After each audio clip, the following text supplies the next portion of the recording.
ಸಂಚಾರಿ ಇದು ಮೊಬೈಲ್ ಕ್ಯಾಂಟೀನ್ಗೆ ಹೊಸ ಹೆಸರು. ಹಳೆಯ ಟೆಂಪೋವೊಂದಕ್ಕೆ ಹೊಸ ರೂಪವನ್ನು ಕೊಟ್ಟು ಸಂಚರಿಸುವ ಸಂಚಾರಿ ಇದೀಗ ಎಲ್ಲರ ಗಮನವನ್ನು ಸೆಳೀತಾ ಇದೆ.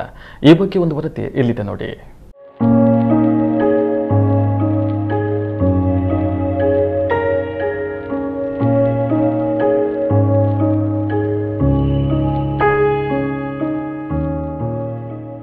ಸಂಚಾರಿ ಇದೀಗ ಎಲ್ಲರ ಬಾಯಿಯಲ್ಲೂ ಇದೇ ಹೆಸರು.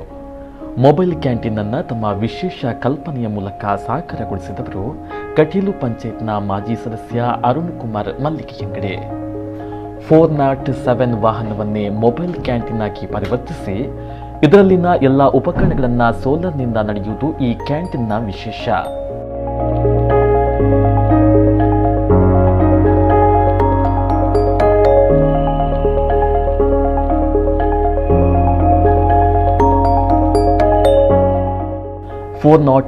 ವಾಹನವನ್ನ ಮಿನಿ ಬಸ್ನಂತೆ ಪರಿವರ್ತಿಸಿ ಕ್ಯಾಂಟೀನ್ ಮಾಡಲಾಗಿದೆ.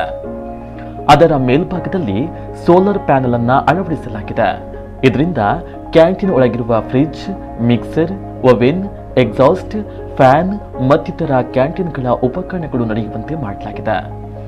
ಎಲ್ಲ ತಿಂಡಿ ತಿನಿಸುಗಳನ್ನು ಇದರಲ್ಲಿಯೇ ತಯಾರು ಮಾಡಲಾಗುತ್ತೆ. ಗ್ರಾಹಕರಿಗೆ ಕೈ ತೊಳೆಯಲು ಬಸ್ನ ಹಿಂಭಾಗದಲ್ಲಿ ವಾಶ್ ಬೇಸಿನ್ ಮಾಡಲಾಗಿದ್ದು, ನೀರಿಗಾಗಿ ಬಸ್ನ ಮೇಲ್ಭಾಗದಲ್ಲಿ 500 ಲೀಟರ್ ಸಾಮರ್ಥ್ಯದ ಟ್ಯಾಂಕ್ ಅನ್ನು ಅಳವಡಿಕೆ ಮಾಡಲಾಗಿದೆ. ಕೈ ತೊಳೆದ ತ್ಯಾಜ್ಯ ನೀರು ಬಸ್ನ ಅಡಿಭಾಗದ ಇನ್ನೊಂದು 300 ಲೀಟರ್ ಸಾಮರ್ಥ್ಯದ ಟ್ಯಾಂಕ್ನಲ್ಲಿ ಸಂಗ್ರಹವಾಗ್ತಾ ಇದ್ದು, ವಿಲೇವಾರಿ ಮಾಡಲು ಸುಲಭವಾಗುವಂತೆ ಅಳವಡಿಕೆ ಮಾಡಲಾಗಿದೆ. ಸೆಕೆಂಡ್ ಹ್ಯಾಂಡ್ 407 ಗಾಡಿ 20 ವರ್ಷ ಹಳೆಯ ಗಾಡಿಯನ್ನು ತೆಗೆದುಕೊಂಡು ಆಲ್ಟರ್ ಮಾಡಿ ಅದನ್ನು ಇಳಿಸುವ ಯೋಜನೆ ಇತ್ತು. ಆದರೆ ಅದಕ್ಕೆ ವಿದ್ಯುತ್ನ ಬಗ್ಗೆ ಸ್ವಲ್ಪ ತಲೆಬಿಸಿತ್ತು. ಆವಾಗ ನಾನು ಅಲ್ಲಿಂದ ಸೆಲ್ಕೋ ಸೋಲಾರ್ನವರನ್ನು ಸಂಪರ್ಕಿಸಿ ಸುಮಾರು 3 ಲಕ್ಷ ವೆಚ್ಚದಲ್ಲಿ ಸೋಲಾರ್ ಪ್ಯಾನಲ್ 4 ಸೋಲಾರ್ ಪ್ಯಾನಲ್ ಹಾಗೂ ಅದನ್ನು ಅಳವಡಿಸಿ ಫ್ರಿಡ್ಜೆಲ್ಲ ವರ್ಕ್ ಆಗುತ್ತೆ ಅಂತ ನೋಡಿದೆ. ಅಂದರೆ ಕಿಚನ್ ಇದಕ್ಕೆ ಯಾವುದು ಸಂಬಂಧಪಟ್ಟ ಎಕ್ವಿಪ್ಮೆಂಟ್ ಉಂಟು ಅದು ವರ್ಕ್ ಆಗುತ್ತೆ ಅಂತ. ಅದರಲ್ಲಿ ಫ್ರಿಡ್ಜ್ ಆಗಲಿಲ್ಲ ಫಸ್ಟಿಗೆ, ಅದು ಸ್ವಲ್ಪ ಫೇಲ್ ಆಯಿತು.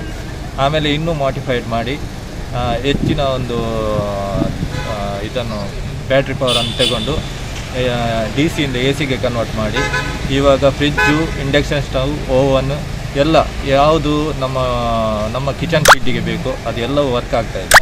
ಅದು ತುಂಬ ಸಂತೋಷದ ವಿಷಯ ನಮಗೆ. ಆಮೇಲೆ ಈ ಗಾಡಿಯಲ್ಲಿ ನಾನು ಸ್ವಚ್ಛತೆಗೆ ತುಂಬ ಪ್ರಾಮುಖ್ಯತೆ ಕೊಟ್ಟಿದ್ದೇನೆ.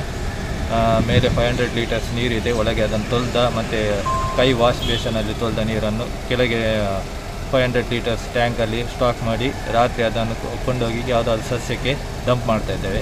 ಸಂಪೂರ್ಣ ಸ್ವಚ್ಛತೆ ಕಡೆಗೆ ನಾನು ಗಮನ ಹರಿಸಿದ್ದೇನೆ. ಇನ್ನೊಂದು ಗಾಡಿಯ ಚೇಸ್ ಅನ್ನ ಕೋಣೆಯಂತೆ ಮಾಡಿ ಅದರಲ್ಲಿ ಕುರ್ಚಿ ಮತ್ತು ಟೇಬಲ್ ಅನ್ನ ಅಳವಡಿಕೆ ಮಾಡಲಾಗಿದೆ.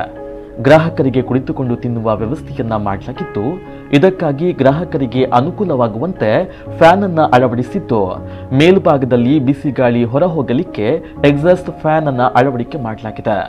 ಸದ್ಯಕ್ಕೆ ಕಟೀಲು ಬಸ್ ನಿಲ್ದಾಣದ ಪಕ್ಕ ನಿಂತಿದ್ದು ವ್ಯಾಪಾರಕ್ಕೆ ಬೇರೆ ಬೇರೆ ಕಡೆಗಳಿಗೆ ತೆಗೆದುಕೊಂಡು ಹೋಗಬಹುದಾಗಿದೆ. ಕ್ಯಾಂಟೀನ್ನ ಹೊರಭಾಗದಲ್ಲಿ ಬೇರೆ ಬೇರೆ ಹಣ್ಣು ಹಂಪಲುಗಳ ಚಿತ್ರವನ್ನು ಬಿಡಿಸಿ ಆಕರ್ಷಣೀಯವಾಗಿದೆ. ಸಂಪೂರ್ಣವಾಗಿ ಸ್ವಚ್ಛತೆಯ ಬಗ್ಗೆ ಗಮನ ಹರಿಸಲಾಗಿದೆ. ಈ ಕ್ಯಾಂಟೀನ್ ಒಟ್ಟು 9,25,000 ಖರ್ಚು ಮಾಡಲಾಗಿದೆ.